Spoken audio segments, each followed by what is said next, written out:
teman-teman semua. Baik, bagaimana kabarnya Ibu hari ini?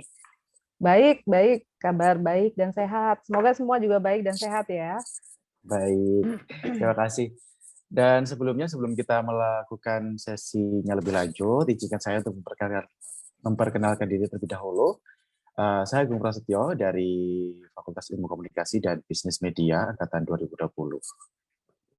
Dan Iya, mungkin Ibu Dian juga bisa memperkenalkan diri terlebih dahulu. iya. Baik, selamat pagi teman-teman mahasiswa. Nama saya Dian Yeni Cahyawati, saya tinggal di Surabaya. Jabatan saya di Majelis Luhur Kepercayaan Terhadap Tuhan Yang Maha Esa Indonesia di Provinsi Jawa Timur adalah sebagai sekretaris. Kemudian saya juga ketua dari Perempuan Penghayat Kepercayaan Indonesia di pusat. Dan secara komunitas saya adalah wakil ketua di Penghayat Kepercayaan Sabta Dharma di Surabaya. Seperti itu.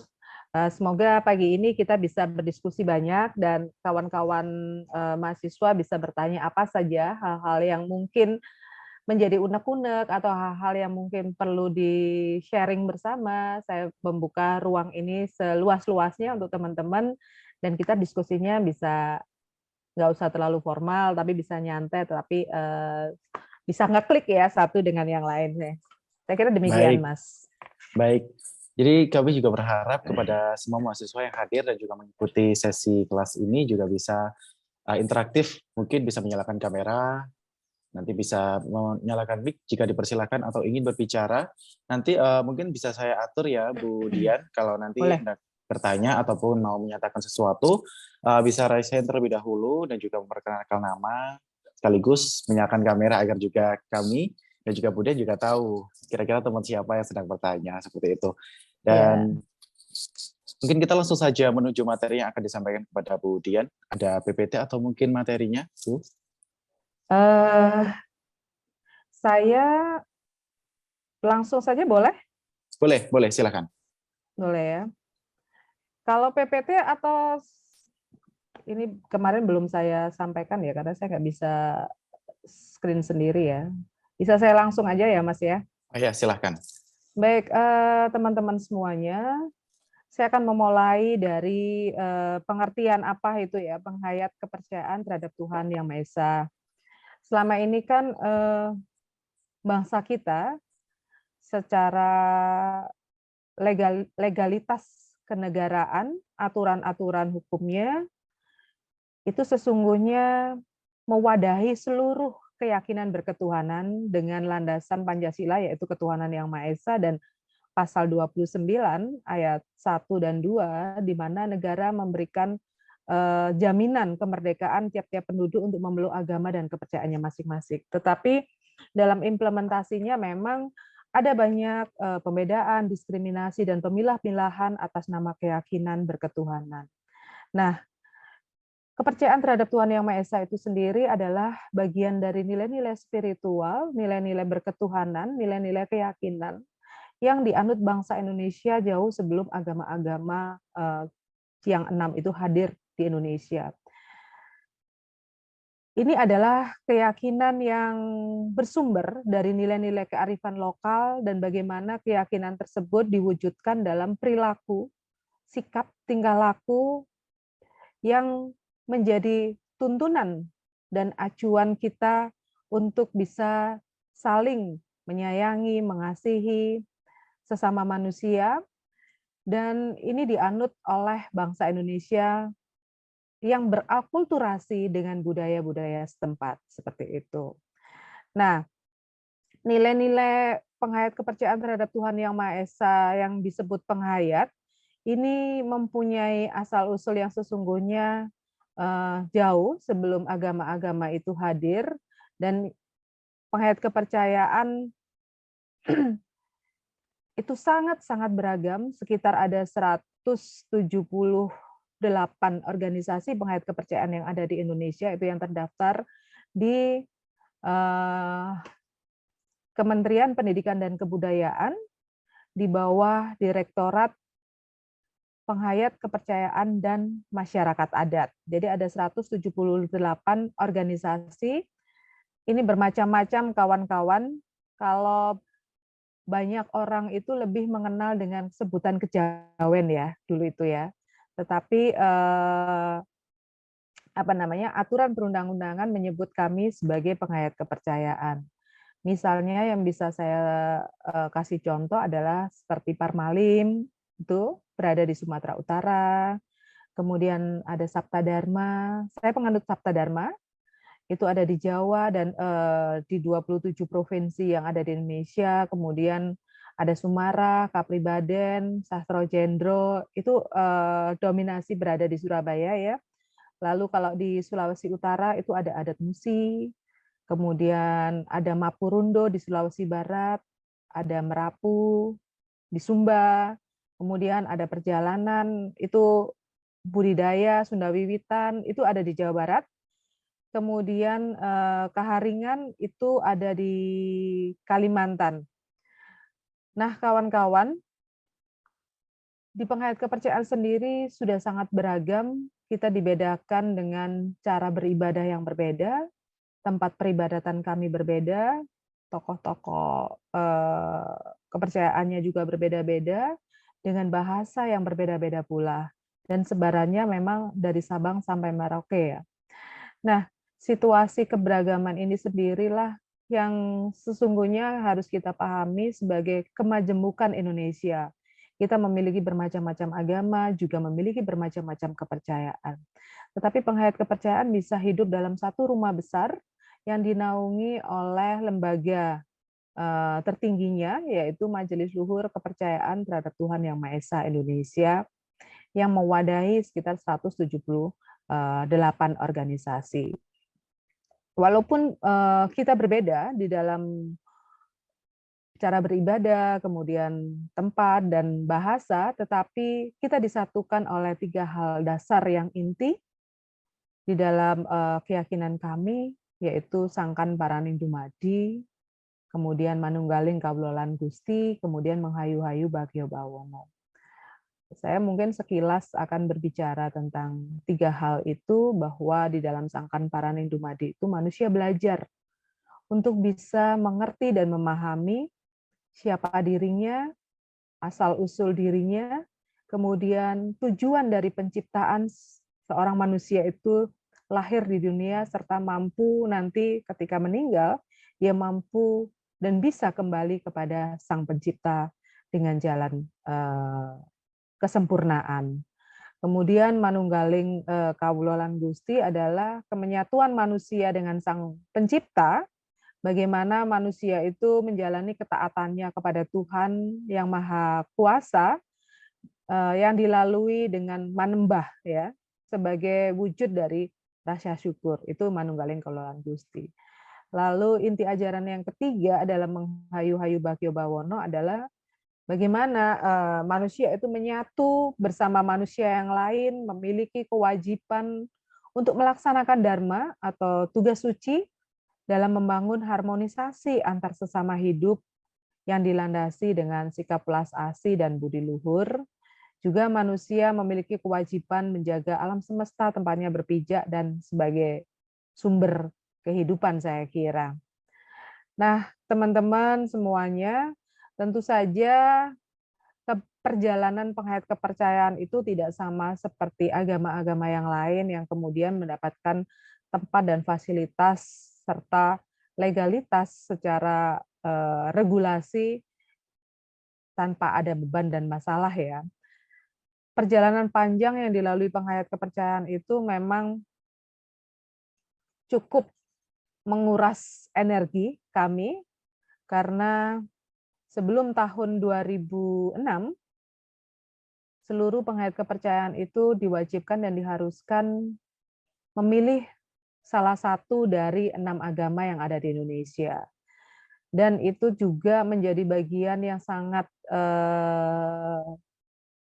membuat ketidaknyamanan kami, karena stigma dari masyarakat menganggap bahwa penghayat kepercayaan itu adalah kelompok ateis atau kelompok tidak bertuhan. Sementara sebenarnya apa yang dipahami itu sangatlah tidak sesuai dengan apa yang kami laksanakan sehari-hari dalam kehidupan berketuhanan. Buat kami bangsa Indonesia itu dari leluhur kita itu sangat-sangat cair dalam menerima keragaman dan nilai-nilai spiritual yang masuk ke tanah Nusantara saat itu. Nah, kalau teman-teman memaknai, kita sering belajar ya bahwa nenek moyang kita dulu menganut animisme, dinamisme seperti itu kan. Nah, sebenarnya teman-teman kalau kita mau teliti lebih dalam, kalimat animisme, dinamisme itu dibawa oleh VOC pada saat itu untuk eh, me, menjustis bahwa bangsa kita belum memiliki nilai-nilai ketuhanan. Tetapi sebenarnya bangsa kita pada saat itu menganggap bahwa ada benda-benda besar seperti gunung, pohon, kemudian dia matahari atau apa ya, yang dianggap memiliki kekuatan melebihi dirinya. Dalam pengertian sebenarnya secara nilai-nilai spiritual bahwa leluhur bangsa kita di zaman dulu itu mengimplementasikan kekuatan besar itu, kekuatan Tuhan itu pada ciptaan yang ada, yang tampak oleh mata mereka. Sehingga mereka merefleksikan bahwa semesta inilah adalah kuasa dari Tuhan. Kemudian kalau berbicara mengenai animisme yang dikonotasikan menyembah kepada roh-roh, itu saya bisa sedikit meluruskan bahwa sesungguhnya leluhur bangsa ini itu meninggikan sebuah penghormatan yang luar biasa terhadap para leluhur. Mereka berdoa kepada para leluhur untuk bisa mencapai kesempurnaan, karena dalam pemikiran mereka bahwa kesempurnaan para leluhur itu juga akan membawa dampak keharmonisan di dalam kehidupan setiap manusia. Seperti itu. Jadi sebenarnya nilai-nilai spiritual yang ada di dalam peradaban bangsa kita di masa lalu itu sudah sangat tinggi sekali, dan bangsa kita menerima dengan tangan terbuka seluruh ajaran-ajaran spiritual yang masuk ke Nusantara pada saat itu. Nah, kawan-kawan, kalau di Sabta Dharma sendiri, di tempat saya, kami menyebut tempat untuk pasujutan itu namanya sanggar. Seperti kalau gereja, kemudian ada wihara, kemudian ada masjid. Kami menyebutnya sanggar. Teman-teman penghayat yang lain bisa menyebutnya dengan pasewakan, bisa menyebutnya dengan padepokan, bisa menyebutnya dengan balairung, macam-macam ya. Penyebutannya itu tentu saja banyak berakulturasi dengan budaya setempat. Nah, teman-teman, kemudian cara bersembayang kami dari Sabta Darmo, kami menyebutnya dengan sujud. Teman-teman yang lain juga ada yang menyebutnya dengan sujud, ada yang menyebutnya dengan manembah bekti, dan masing-masing punya penyebutan sendiri-sendiri. Nah, semakin ke sini atau proses perjalanan pada akhirnya penghayat kepercayaan melakukan banyak perjuangan atas pengakuan hak-hak penghayat kepercayaan, karena dulu teman-teman anak-anak penghayat kepercayaan itu tidak bisa memilih keyakinannya sebagai pelajaran di sekolahan, mereka harus memilih 6 agama itu, tetapi di tahun 2017 berdasarkan Undang-Undang Permendikbud nomor 27 tahun 2017, anak-anak penghayat kepercayaan pada akhirnya di sekolah itu sudah ada pendidikan kepercayaan. Mereka bisa mendapatkan pendidikan sesuai dengan keyakinannya. Kemudian sebelum tahun 2007, perkawinan penghayat itu belum bisa dilaksanakan. Tetapi sekarang setelah PP nomor 37 tahun 2007 itu terbit, itu penghayat kepercayaan bisa melangsungkan perkawinannya sesuai dengan keyakinan kepercayaan dan disahkan oleh catatan sipil. Nah, begitu juga mengenai identitas di KTP ya. Ini merupakan perjuangan yang sangat panjang karena setelah putusan MK tahun 2016, maka di KTP saya itu tertulis penghayat kepercayaan terhadap Tuhan Yang Maha Esa. Seperti itu yang merupakan identitas kami. Nah, teman-teman, di Majelis Luhur Kepercayaan sendiri sebagai organisasi induk, di sana ada 3 ruang yang dibagi, yaitu MLKI, Majelis Luhur Kepercayaan terhadap Tuhan Yang Maha Esa Indonesia, kemudian Puan Hayati, organisasi perempuannya, kemudian ada Gemapakti atau generasi mudanya. Nah, tentu saja di dalam MLKI sendiri itu ada beratus-ratus organisasi yang mungkin semuanya memiliki perbedaan-perbedaan sendiri dalam melaksanakan ritual-ritualnya. Tetapi kami menjadi satu rumah yang disebut Penghayat Kepercayaan Terhadap Tuhan Yang Maha Esa Indonesia. Mungkin itu dulu Mas Agung. Nanti kita waktunya lebih diperdalam dalam tanya jawab karena saya kira Ya, ada banyak teman-teman yang sudah menyiapkan konsep untuk pertanyaan-pertanyaan itu. baik. Mungkin bisa saya buka untuk sesi pertanyaan ya, Ibu Boleh. Dian. Mungkin Iya. teman-teman bisa rasain terlebih dahulu agar teratur penyebutannya. Jika ada yang ingin ditanyakan. Dan mungkin teman-teman juga yang ada di sini, mahasiswa, bisa menyalakan kamera dan juga menyalakan mic langsung untuk sesi interaktif agar ya momen-momen selama kita virtual ini tidak terlalu meratap gitu ya, bisa tetap melihat wajah dan juga kenal secara langsung.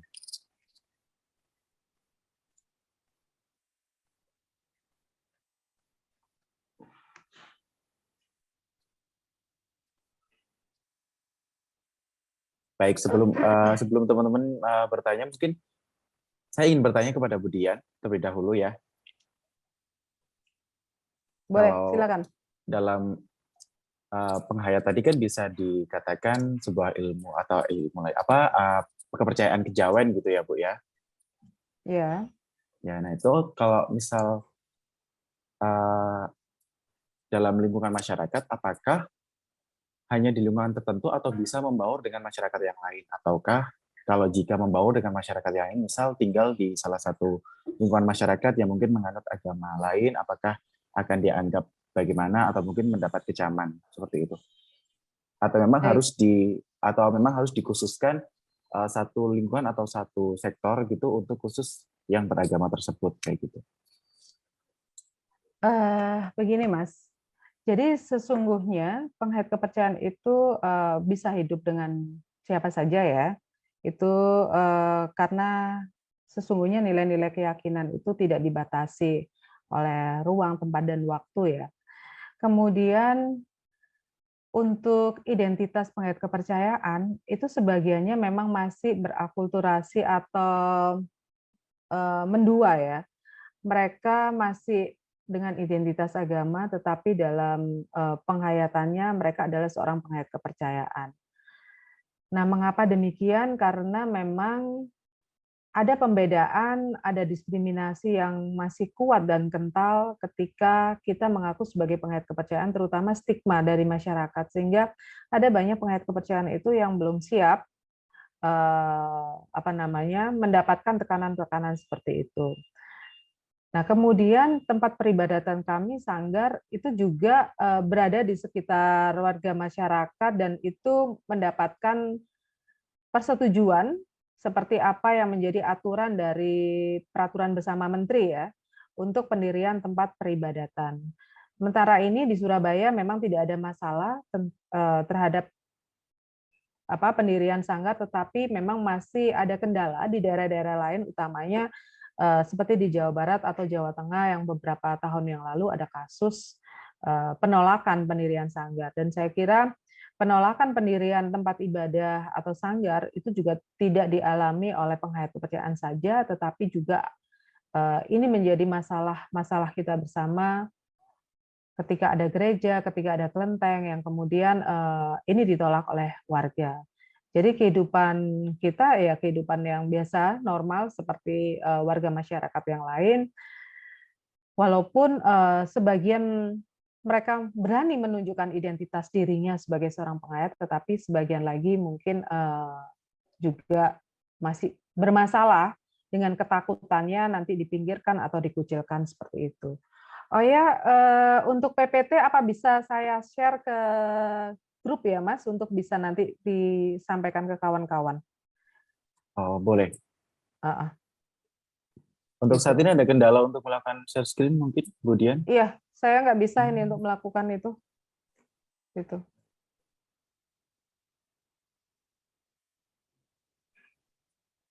Baik, kami ingatkan kembali kepada teman-teman mahasiswa untuk mengajukan pertanyaan bisa melalui kolom chat Zoom atau mungkin bisa raise hand untuk sesi interaktif untuk ngobrol langsung bersama Bu Dian untuk menyampaikan pertanyaan atau mungkin keraguan atau mungkin kebimbangan atau bingung atau belum tahu tentang mengenai hayat itu seperti apa dan bagaimana perannya di masyarakat bisa disampaikan langsung dan agar suasana hari ini juga lebih hidup seperti itu.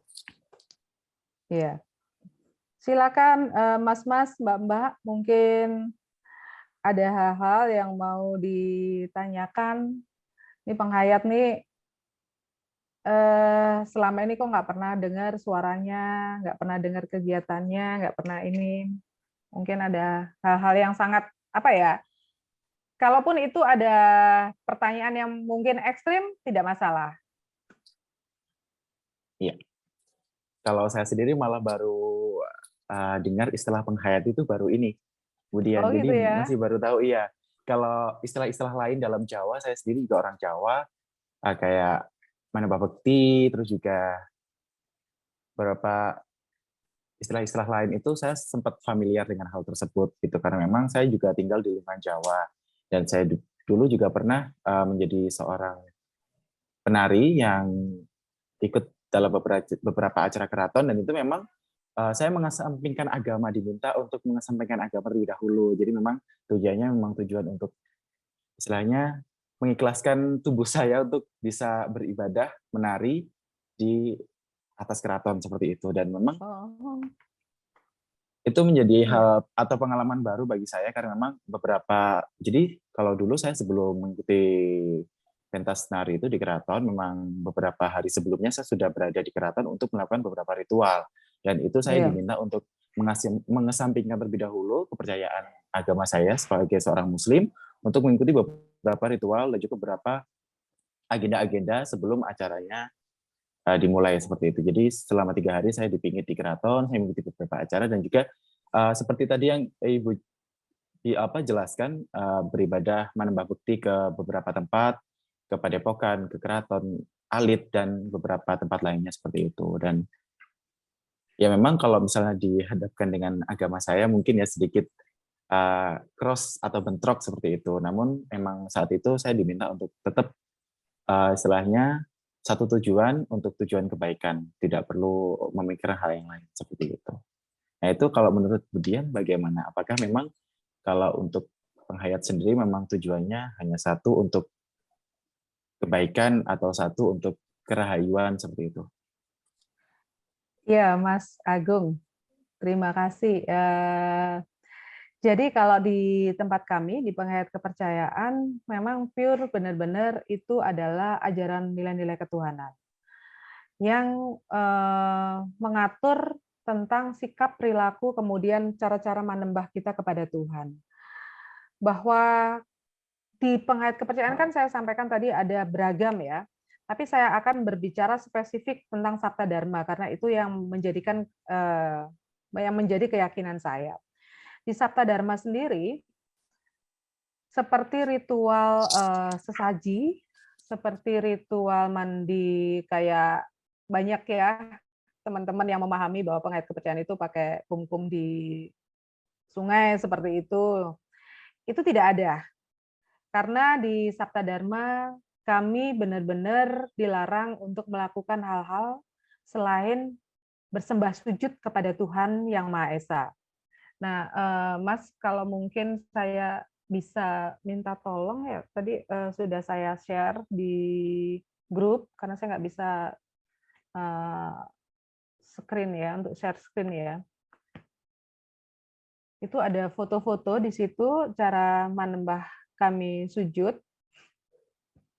Itu dilaksanakan minimal kita di dalam sujud itu setengah jam sampai ke 1 jam. Itu modelnya seperti bermeditasi, tetapi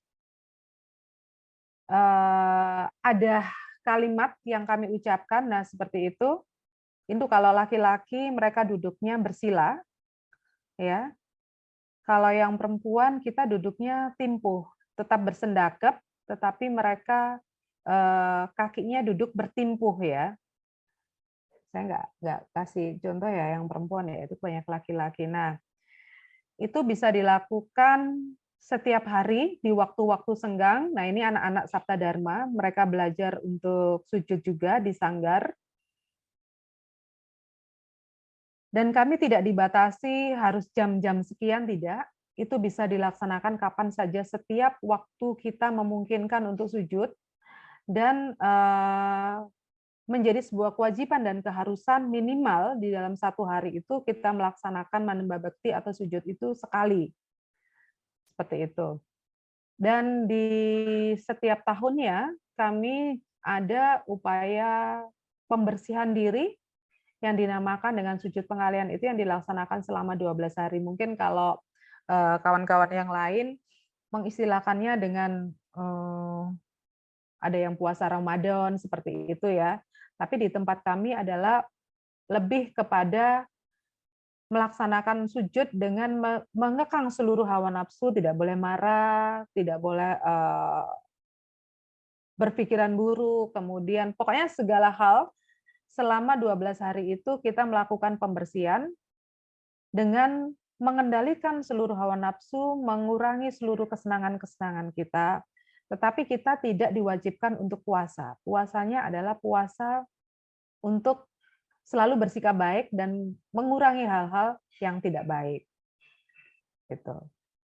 Nah, kalau yang disampaikan Mas Agung kemudian itu adalah bagian dari akulturasi budaya untuk mengenal tari dan sejenisnya karena pengait kepercayaan atau Sabto Darmo ini adalah wahyunya turun di tanah Jawa, maka memang kegiatan kami lebih ke spesifiknya memang kepada pelestarian nilai-nilai budaya.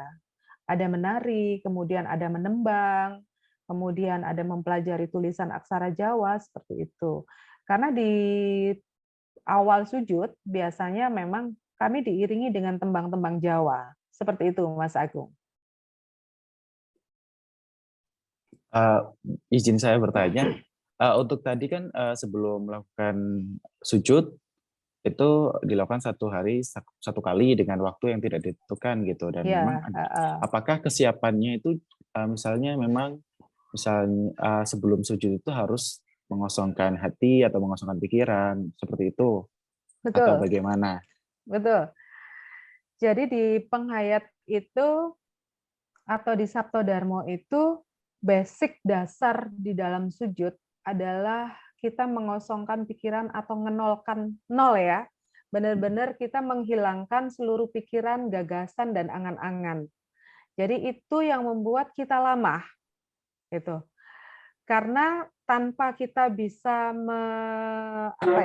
sumele itu menyerahkan seluruhnya dan menaruh seluruh pikiran-pikiran kita, itu kita tidak akan bisa berhubungan dengan Yang Maha Kuasa. Itu konsep kami dalam melaksanakan manembah bakti atau sujud. Itu memang ini Mas, kalau di penghayat meletakkan seluruh pikiran, angan-angan di saat kita memulai sujud itu bisa sampai 30 menit sendiri.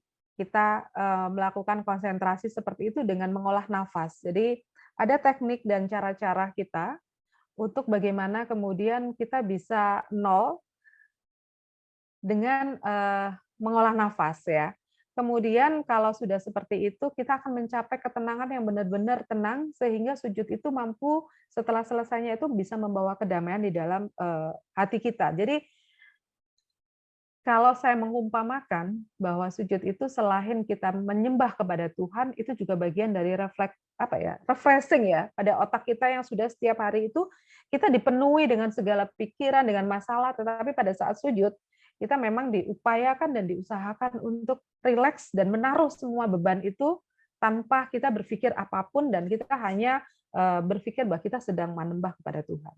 Dan itu memang ada doa yang kita ucapkan karena di dalam sujud ada 3 kali kita membungkuk dan 3 kali kita tegak duduk seperti itu dalam bersedekah. Itu Mas. Mungkin kawan-kawan yang lain Ya, ini jangan saya terus yang bertanya ya. Ya. Mungkin teman-teman yang lain yang ingin menyampaikan pertanyaan juga bisa. Mungkin jika berhalangan untuk menyampaikan suaranya bisa melalui kolom chat di Zoom atau mungkin bisa langsung raise hand dan menyampaikan secara langsung untuk on cam dan juga menyalakan mikrofonnya.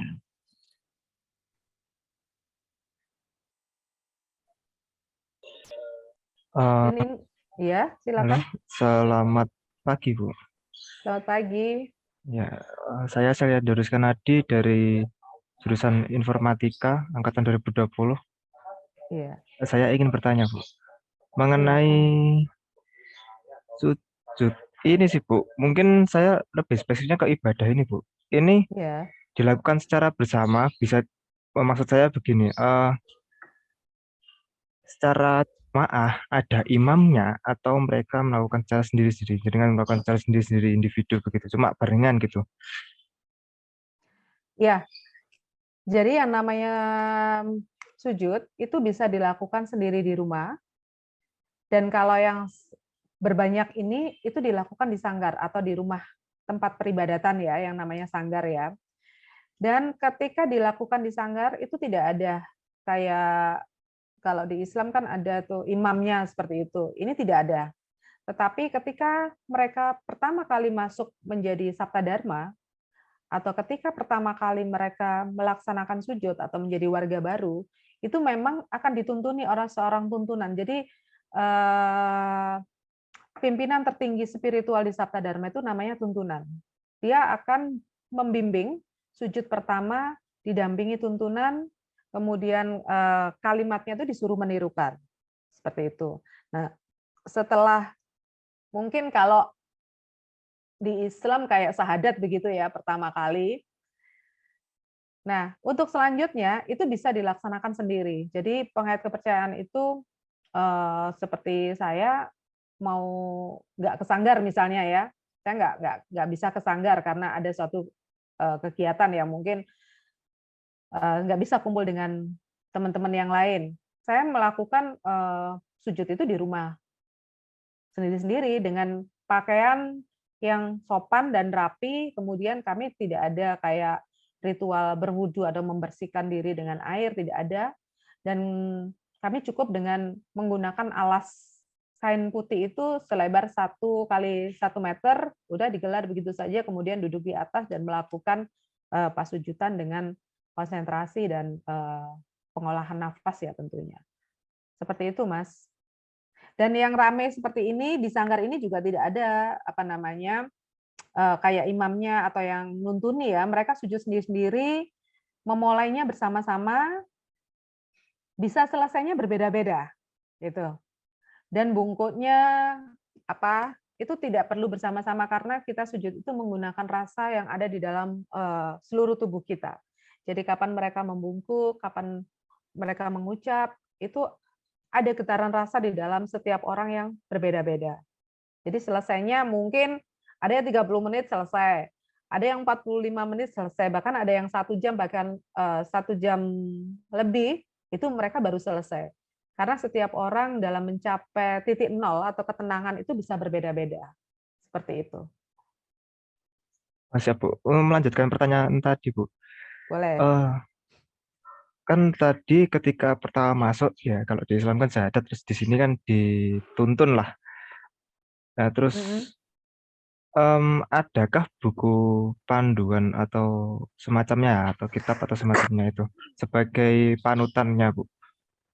Seperti itu. Ada. Jadi buku panduan untuk sujud itu ada. Kemudian buku yang menuntun aturan hidup, jadi panduan untuk sujud itu ada, buku yang menuntun aturan hidup, yang kita sebut itu adalah Wewarah 7 atau Wewarah Pitu, atau 7 dharma kebaikan atau kewajiban suci yang harus dilaksanakan oleh seluruh warga Sabta Dharma. Dan Wewarah 7 itu adalah berupa wahyu yang diterima, hanya 7 butir memang, tetapi dari 7 butir itu mencakup keseluruhan tata cara dan laku kita sebagai manusia. Mungkin sedikit saya share ya, bahwa Warah 7 itu yang pertama adalah landasan bagaimana setiap manusia harus setia dan taat kepada Tuhan, dan kita harus menyembah bakti kepada Tuhan berdasarkan juga seluruh sifat-sifat ketuhanan, di mana Dia adalah Maha Agung, kemudian Maha Adil, Maha Kasih Sayang, Maha Wasiso, dan Maha Langgeng. Yang kedua dan ketiga adalah bagaimana setiap manusia itu harus menjunjung tinggi dan mencintai tanah tempat dia dilahirkan dengan mematuhi semua aturan-aturan perundang-undangan yang diberlakukan oleh tanah itu. Makanya setiap penghayat kepercayaan itu sangat mencintai alam semesta. Karena bagi kami alam semesta itu juga pengejauhantahan dari Tuhan itu sendiri yang juga memberikan hidup dengan memberikan tanah, air, udara, pepohonan, dan semua itu bagi kami adalah bagian dari sesama hidup yang sudah diperuntukkan kepada manusia, maka manusia harus juga memiliki timbal balik yang sama untuk merawat semesta itu. Itu sesuai dengan Warah 7 nomor 2 dan nomor 3 bahwa kita harus menjunjung tinggi tempat kita berpijak. Kemudian yang nomor 4 adalah bagaimana setiap manusia harus bisa saling tolong-menolong berdasarkan rasa cinta kasih dengan tanpa pamrih ya. Apakah itu pamrih dalam pikiran, pamrih untuk pikiran itu maksudnya supaya dianggap baik, seperti itu. Itu pun kami dilarang. Jadi benar-benar ketika kita menolong kepada siapa saja, itu hanya berdasarkan rasa cinta kasih dan tidak boleh mendapatkan imbalan apapun juga. Kemudian yang nomor 5 itu adalah kita harus berani hidup berdasarkan atas kekuatan diri kita sendiri. Artinya bahwa setiap manusia itu ketika sudah diberikan piranti atau kehidupan oleh Tuhan, maka seluruh apa yang kita lakukan di dalam kehidupan kita itu yang pertama kita harus berani mempertanggungjawabkan, karena kita akan mati masing-masing dan bertanggung jawab atas semua perbuatan kita masing-masing. Jadi berani hidup berdasarkan atas kekuatan diri sendiri, juga artinya bahwa sebisa mungkin kita hidup itu tidak menjadi beban orang lain, mampu berdiri sendiri atas kekuatan dirinya sendiri. Seperti itu. Lalu yang keenam adalah setiap manusia itu diwajibkan dan diharuskan untuk selalu memiliki budi pakarti yang luhur, memiliki tindak tanduk dan etika dengan menjunjung tinggi nilai-nilai kesusilaan ya. Sehingga keberadaan kita sebagai manusia itu akan selalu membawa kebahagiaan bagi orang-orang di sekeliling kita.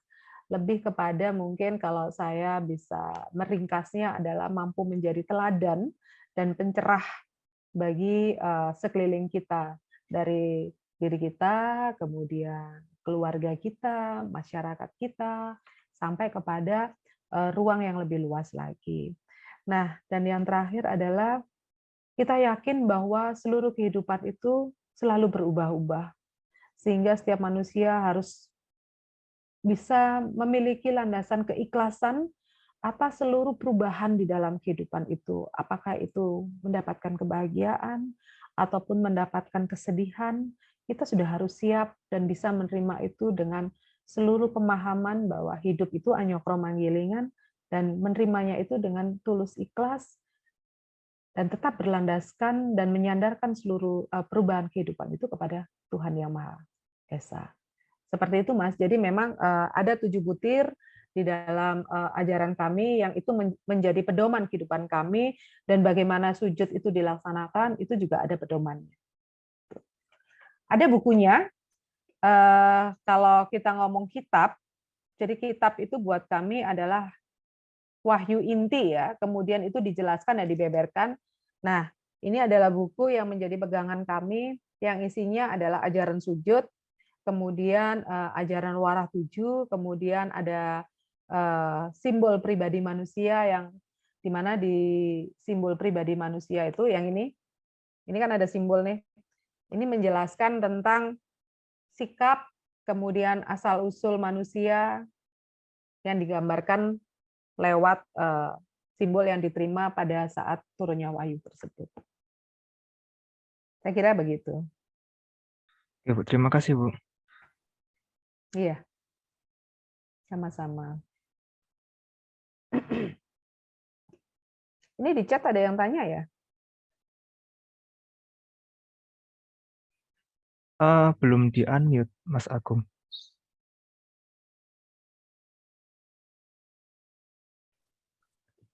Baik, kemudian ini ada pertanyaan dari Nindi di kolom chat. Ini bertanya, dalam agama lain terdapat beberapa aturan yang berhubungan dengan dosa.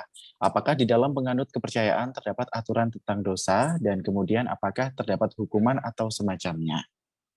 Iya, jadi teman-teman, di dalam Wawara 7 yang saya sampaikan 7 butir, itu tidak ada larangan.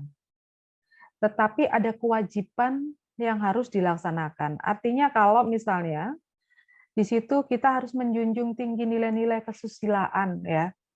Kalau kita melanggar nilai susila, maka sudah barang tentu itu merupakan sebuah dosa atau kesalahan. Kemudian kita harus menjunjung tinggi aturan-aturan di dalam peraturan negara karena kita menempati dalam sebuah wilayah tanah.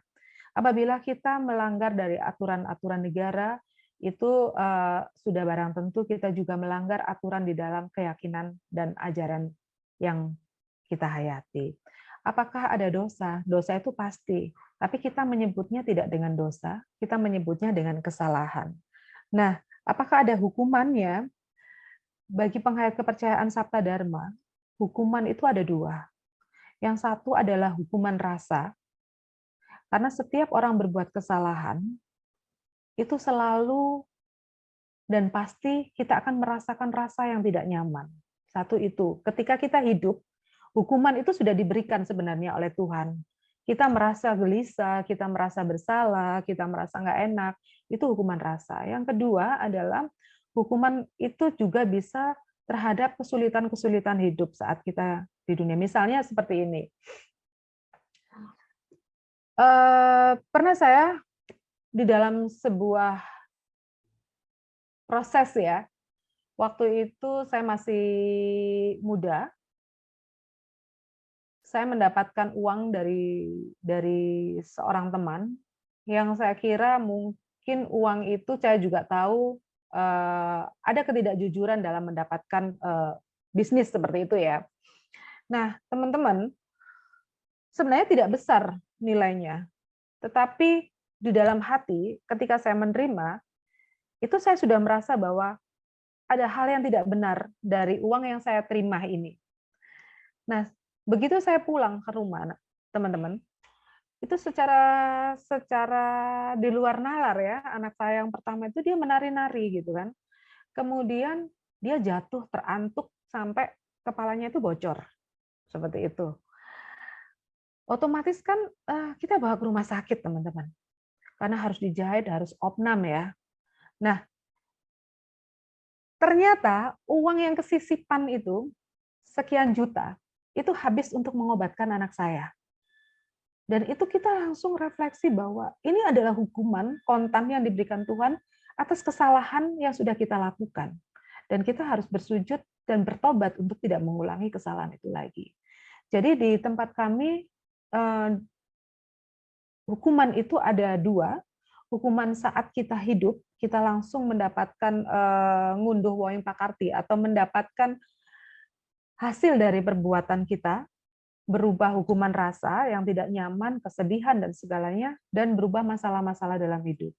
Nah, ketika sudah meninggal, apakah ada surga dan neraka? Pasti dosa itu ada hubungannya dengan surga dan neraka. Di tempat kami, surga itu tidak diibaratkan seperti orang bisa makan sepuas-puasnya, kemudian ada bidadari dan semuanya, kemudian kalau neraka itu ada api, ada setrika besar atau seperti apa begitu ya yang serem-serem.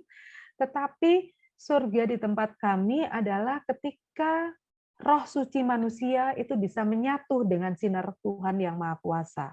Ketika kita kembali, maka sinar percikan hidup kita itu bisa menyatu kepada Tuhan dalam suasana yang damai. Itu adalah surga. Kemudian neraka di tempat kami adalah ketika semasa hidup kita itu kita tidak mampu berbuat baik seperti apa yang menjadi petunjuk untuk menebar welas asih, saling tolong menolong dan sebagainya, itu maka kita akan berada di ruang yang sangat gelap karena kita tidak bisa kembali kepada Tuhan. Seperti itu. Jadi ibaratnya orang berjalan, dia akan mencari jalan tapi di dalam sebuah kegelapan. Itu yang akan kemudian menjadi roh-roh penasaran yang seperti itu karena dia tidak bisa kembali kepada Yang Maha Kuasa. Seperti itu, Mas. Oke, baik. Terima kasih, Ibu. Ini ada pertanyaan kembali dari Ahmad Rijalo. Saya ingin bertanya terkait warah pitu atau 7 yang telah dijabarkan tadi, bagaimana proses untuk mendapatkan warah pitu tersebut, dan siapa serta kapan yang pertama kali melakukan hal tersebut. Iya, jadi yang mendapatkan wahyu Sabta Dharma itu namanya Harjo Sapuro ya. Beliau ini tidak bersekolah, dia ini adalah seorang tukang cukur rambut ya, yang kemudian pada suatu saat Bapak Harjo Sapuro atau yang bergelar Panuntun Agung Sri Gutomo itu tiba-tiba di tahun 52 di bulan Desember, beliau itu digerakkan sendiri oleh sebuah gerakan untuk sujud kepada Tuhan. Dan itu lalu di tengah setelah sujud di tangannya ini ya, di kedua tangannya ini muncul gambar tulisan Wara Pitu dan di dinding-dinding rumahnya juga seperti sinar begitu hilang kemudian hilang timbul juga di lantai rumahnya ada Wara 7 dan itu disaksikan oleh para tetangga saat itu dan beliau meminta waktu itu ada sahabatnya beliau meminta kepada sahabatnya untuk menggambar itu dengan cat saat itu dan ketika itu diceritakan kepada karena Bapak Sri Panuntun Agung Sri Gutomo ini mempunyai 7 sahabat. Ketika itu diceritakan kepada sahabatnya besok paginya, itu 7 sahabat itu juga mengalami proses yang sama. Dia digerakkan sujud kepada Tuhan itu mulai jam 12 malam sampai hingga dini hari tanpa bisa berhenti seperti itu. Jadi itu bukan dipikirkan atau dituliskan atau dibuat Wara 7 itu, tetapi secara gaib itu memenuhi rumahnya Bopo, di rumahnya ada di meja-meja, kemudian ada di lantai, dan yang paling ini adalah ada di telapak tangan beliau itu muncul sinar seperti itu dan ada tulisannya. Itu baru hilang setelah kawan-kawannya menuliskan itu di dalam sebuah kain yang kemudian kayak kuas apa ya cat ya ditulis seperti itu. Begitu. Baik. Mungkin untuk selanjutnya saya juga ingin bertanya lagi, Bu Dian, Iya. untuk hari besar atau peringatan-peringatan hari di Sabta Dharma ya. Iya, Sabta Dharma itu apakah ada dan juga terlepas dari yang tadi puasa selama 12 hari ya, Bu, yang bukan puasa makan tapi lebih puasa mungkin batin ya kalau saya bisa bilang. Puasa sikap, puasa batin seperti itu. Terlepas dari itu apakah ada peringatan hari besar atau mungkin peringatan-peringatan khusus yang memang dilakukan di hari khusus dalam penghayatan? Iya. Jadi peringatan hari besar atau yang pertama saya sampaikan adalah seperti hari raya umat agama yang lain. Penganut kepercayaan itu memperingatinya adalah setiap satu suro. Di mana satu suro itu menjadikan sebuah perlambang bahwa manusia harus kembali kepada Tesing Dumadi itu apa ya? Bagaimana manusia pertama kali dilahirkan. Kita kembali kepada kesucian dengan biasanya dimulai di tempat kami adalah melaksanakan sujud penggalian atau tirakatan selama 12 malam. Itu benar-benar kita mengolah apa ya? Mengolah rohani atau mengolah sujud kita, kemudian kita mengekang seluruh hawa nafsu kita dan merefleksi kembali mawas diri atas 1 tahun itu pastilah banyak hal-hal yang sudah kita lewati dengan melakukan banyak kesalahan-kesalahan. Kemudian hari besar lainnya adalah turunnya Wahyu Sujud di bulan Desember. Itu biasanya kita peringati di sanggar-sanggar untuk melakukan sujud bersama seperti di gambar tadi. Kemudian ada malam Jumat Wage. Biasanya sebelum malam Jumat Wage itu 3 hari sebelumnya kita juga melakukan tirakatan selama 3 hari. Biasanya dilakukan di sanggar-sanggar untuk sujud bersama-sama menembah kepada Tuhan. Itu saja. Dan di dalam kegiatan-kegiatan itu memang kita tidak menggunakan bunga atau kemenyan atau sesaji apapun. Kami hanya butuh 1 lembar kain putih itu aja untuk sujud. Dan kemudian setelah sujud biasanya ada isian rohani dari tuntunan dan selesai. Seperti itu. Kayak tadi ada yang sedikit menarik. Apakah di Sabta Dharma itu juga ada simbol-simbol atau mungkin lambang-lambang khusus gitu, misalnya disimbolkan dalam bentuk bunga atau mungkin dalam bentuk benda sebagai pegangan untuk beribadah. Biasanya kan seperti itu. Nah, itu apakah ada? Kalau di kami di Sabta Dharma itu memang tidak ada ya menjadi simbol ubo rampe ya, perlengkapan untuk sujud atau perlengkapan untuk sembahyang atau perlengkapan untuk beribadah, itu tidak ada.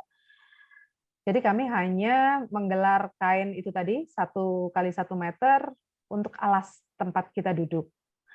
Dan kalaupun kita sedang berpergian, kita tidak ada kain putih, itu tanpa kain kita juga bisa melakukan sujud. Gitu. Dan kita biasanya menghadap ke timur.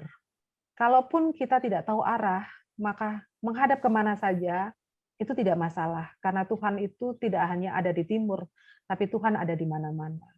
Kain itu hanya sebagai alas bahwa di dalam sujud itu kita sudah duduk dan sudah meniatkan diri untuk beralaskan pada sebuah nilai kebenaran dan kesucian. Itu sebagai lambangnya itu saja. Yeah. Nah, bahwa saya tadi berbicara bahwa ini adalah simbol di setiap sanggar Sabta Dharma itu akan selalu ada ini di dindingnya. Ini adalah simbol yang di dalam gambar-gambarnya dan warna-warnanya itu mengkiaskan tentang sifat, watak, dan asal-usul manusia. Seperti itu. Tapi ini hanya untuk dipahami bahwa, oh, manusia itu ternyata seperti ini. Oh, di dalam diri manusia itu ada watak-watak seperti ini. Hanya itu. Selebihnya di tempat kami tidak ada, Mas. Ritual, menyiapkan ini, itu, tidak ada. Nah, bahkan untuk peringatan hari-hari besar atau mungkin tadi yang Jumat Wage itu nggak ada, sajian khusus atau mungkin memang persiapan yang dilakukan seperti simbol-simbol lain? Nggak ada. Jadi biasanya kalau misalnya malam Jumat Wage itu ya, sebelum acara, 3 hari sebelum menjelang Jumat Wage itu, kita hanya di sanggar, ya cuman datang ke sanggar hanya membawa kain putih itu aja untuk alas duduk kita masing-masing. Kemudian kita sujud bersama, biasanya di jam 7, kemudian selesai ya 1 jam, kemudian ada isian rohani, kemudian kita sujud lagi di jam 11 untuk penutupan, seperti itu. Baik. Nah, kalau suro biasanya di hari-hari besar, kita memang ada acara di sanggar secara bersama-sama pas sujudan, kemudian kalau ada yang memiliki kayak uang lebih lah, rezeki gitu ya, kita biasa menyelenggarakan wayangan. Dan kita ya makan biasalah, pesta biasa seperti itu. Jadi memang tidak ada hal khusus yang memang ini harus ada, misalnya menyiapkan bunga 7 rupa atau menyiapkan apa, itu nggak ada di tempat kami, tidak ada. Bahwa mungkin di penghayat yang lain itu bisa ada seperti itu, karena kita beragam kan, tadi sudah saya jelaskan. Tapi berdasarkan akulturasi tersebut ya, Bu? Ya, berdasarkan akulturasi tersebut. Masih ada kawan-kawan kita di Jawa Barat yang ketika saya ke sana, ketika mereka melakukan hari-hari besar, mereka masih menyiapkan ada buah, kemudian ada bunga, ada kemenyan gitu kan. Itu adalah bagian dari ubo rampe atau perlengkapan yang memang mereka siapkan, dan itu memang menjadi aturan di dalam kepercayaan mereka. Tetapi saya yakin itu bukan untuk menyembah setan, tetapi ada nilai filosofis yang mereka pahami bahwa ada bunga, bahwa bunga itu beraroma harum, maka manusia harus menebar harum di sekelilingnya, seperti itu. Seperti itu. Nah, oke, Bu Dian, selanjutnya ada pertanyaan lumayan menarik bagi saya ini. Apakah di Sabta Dharma diperbolehkan menikah lintas atau berbeda agama? Kemudian bagaimana pendapat Ibu mengenai poligami dan semacamnya? Nah, kalau di Sabta Dharma, itu sebenarnya menikah beda agama tidak ada masalah. Karena di ajaran kami tidak ada dogma yang mengatur dan mengharuskan kita harus menikah sesama agama. Gitu. Tetapi secara regulasi, menikah beda agama di Indonesia tidak diperbolehkan. Gitu. Ya. Menikah secara berbeda agama secara regulasi tidak diperbolehkan. Artinya memang kita sebagai bangsa Indonesia sampai hari ini tidak bisa menikah beda agama. Tetapi secara ajaran itu tidak ada aturan yang mengharuskan kita harus menikah sesama Sabta Dharma misalnya. Itu tidak ada. Lalu apalagi tadi poligami ya. Poligami dan semacamnya. Di ajaran Sabta Dharma kami tidak ada ajaran yang memberikan ruang untuk poligami. Kami dilarang melakukan itu, poligami maupun poliandri. Karena di tempat kami hanya ada menikahkan, tapi tidak ada menceraikan. Karena semua yang sudah bersatu di dalam sebuah perkawinan itu sudah melalui kehendak Tuhan. Maka semua manusia tidak boleh untuk menceraikannya. Itu sesuai dengan ajaran. Tapi bahwa kemudian ada orang yang bercerai, ya itu adalah pilihan. Tetapi ajaran sama sekali melarang sebuah perceraian dan melarang poligami. Seperti itu. Baik. Dan selanjutnya, sebelum kita akhiri, ada pertanyaan kembali, Bu. Apakah di Sabta Dharma terdapat aturan pelarangan terkait makanan? Dan jika hewan, hewan apa saja? Iya, di Sabta Dharma tidak ada kita melarang nggak boleh makan ini itu gitu ya. Tapi yang tidak boleh adalah minum-minuman keras itu kayaknya seperti itu, karena minuman keras itu akan membuat kita tidak bisa berpikir jernih. Nah, mengapa di Sabta Dharma tidak ada larangan makan, kemudian tidak ada larangan puasa? Karena pada saat kita sujud, seluruh makanan yang kita makan, atau kita menyebutnya itu adalah sari-sari bumi ya, itu kita netralkan di dalam kita mengolah di dalam sujud itu tadi, sehingga makanan itu akan diminimalisir untuk tidak berpengaruh pada sifat-sifat kita. Seperti itu. Jadi kalau di umat Muslim misalnya tidak boleh makan babi misalnya, di tempat kami itu tidak masalah. Gitu. Tetapi sekali lagi, bagaimana menetralisir sifat-sifat hewani di dalam diri kita, itu bisa dinetralisir melalui saat kita sujud. Karena saat kita sujud itu ada hal, saya tidak bisa menjelaskan di sini karena itu sangat susah ya untuk disampaikan di dalam kata-kata, tetapi mungkin kalau disanggar itu bisa disampaikan. Bahwa di dalam sujud itu ada proses bagaimana getaran di dalam tubuh kita itu bisa dinetralisirkan dengan kontak kita kepada Yang Maha Kuasa. Seperti itu. Jadi memang tidak ada larangan makanan dan minuman kecuali minuman keras.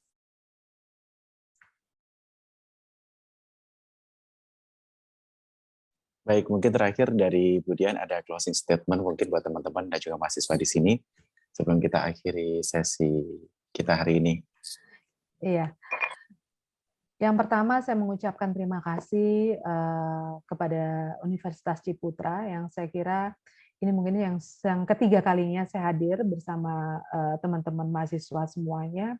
Ini adalah wujud dari kepedulian ruang pendidikan untuk para generasi bangsa, generasi muda, untuk melihat kemajemukan beragama itu sebagai sesuatu yang sangat privat, yang harus dihormati, dihargai, dan kita harus menjunjung tinggi nilai-nilai toleransi karena negara kita memang berdasarkan atas ketuhanan yang Maha Esa dan berdasarkan atas keragaman dan kemajemukan dalam kita berbangsa. Satu itu. Yang kedua adalah semoga kita semuanya, juga anak-anak, adik-adik generasi muda ini, mampu menjadi bagian yang menumbuhkan semangat keragaman dengan menjunjung tinggi nilai-nilai dan menghormati kemajemukan Indonesia dengan terus mengembangkan sikap positive thinking terhadap seluruh perbedaan yang kita dapatkan di dalam kehidupan kita. Bahwa nilai-nilai spiritualitas, nilai-nilai ketuhanan adalah nilai-nilai yang menjunjung tinggi atas seluruh keragaman. Ketika kita menolak keragaman, ketika kita menghakimi dan merasa paling baik, sesungguhnya itu adalah pengingkaran atas hal-hal kebaikan dari nilai-nilai ajaran yang kita hayati sesungguhnya. Sebab nilai akhir dari sebuah penghayatan nilai spiritual, keagamaan, ketuhanan adalah mampu menjunjung tinggi nilai-nilai kemanusiaan yang berdampak pada harmonisasi kehidupan sesama manusia dan kehidupan semesta. Saya kira demikian closing statement dari saya. Semoga apa yang saya sampaikan ini mampu menjadi pengenalan buat teman-teman semuanya, Mas Agung dan kawan-kawan muda lainnya, dan bisa mengenal lebih dekat, oh penghayat kepercayaan itu seperti ini ya. Semoga stigma-stigma yang ada di dalam pikiran kita karena kita tidak mengenal ajaran itu menjadi lebih tercerahkan. Seperti itu, Mas Agung. Terima kasih. Baik, terima kasih. Sebelum kita akhiri sesinya, mungkin berkenan untuk foto bersama terlebih dahulu, Bu Dian. Boleh? Ya baik, teman-teman panitia bisa di capture dan juga teman-teman mahasiswa yang lain. Ini baru kelihatan nih wajahnya nih ya. Iya, ini teman-teman yang lain baru menyalakan kamera saat foto. Semua yang bisa on cam ya.